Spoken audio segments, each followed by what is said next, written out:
বাংলাদেশ ইন্ডিয়াতে খেলতে যাইবো, আসলে এটা আমার একটা ধারণা। আমার ধারণাটা সঠিক না ভুল এটা আসলে কিছুক্ষণ পরে জানা যাইবো।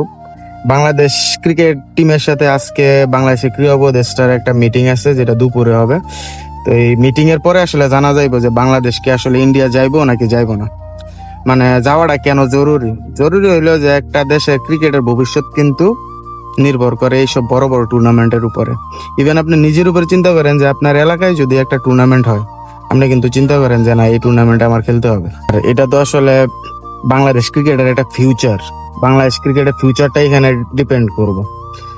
সামনে এশিয়া কাপ আছে, ওয়ার্ল্ড কাপ আছে 50 ওভারের, নানান ধরনের সিরিজ আছে।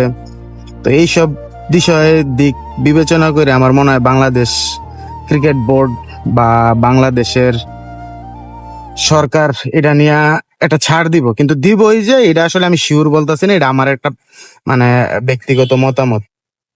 নাও হইতে পারে, না হওয়ার সম্ভাবনাই বেশি। আর একটা ক্রিকেটারের কিন্তু একটা স্বপ্ন থাকে যে আমরা ওয়ার্ল্ড কাপ খেলবো, যেই দেশে হোক, নিজের দেশে হোক অন্য দেশে হোক। ক্রিকেটাররা কিন্তু কখনো এই ইয়াটা মিস করতে চাইবো না যে না আমরা ওয়ার্ল্ড কাপ খেলতে চাই না, এরা কখনোই বলবো না। এরা চাইবে ওয়ার্ল্ড কাপ খেলার জন্য। ওয়ার্ল্ড কাপ, ভাই, আমরা যারা ক্রিকেট খেলি না বা আমরা যারা বড় স্টেজে খেলি না, তারা কিন্তু মানে এটা নিয়ে এত বুঝতে পারবো না যে আসলে ওয়ার্ল্ড কাপটা কি। বাংলাদেশে ক্রিকেটটা ঠিক থাকুক, তা আমাদের ক্রিকেটটা ধ্বংস না হয়। এটা আসলে আমার মানে মতামত।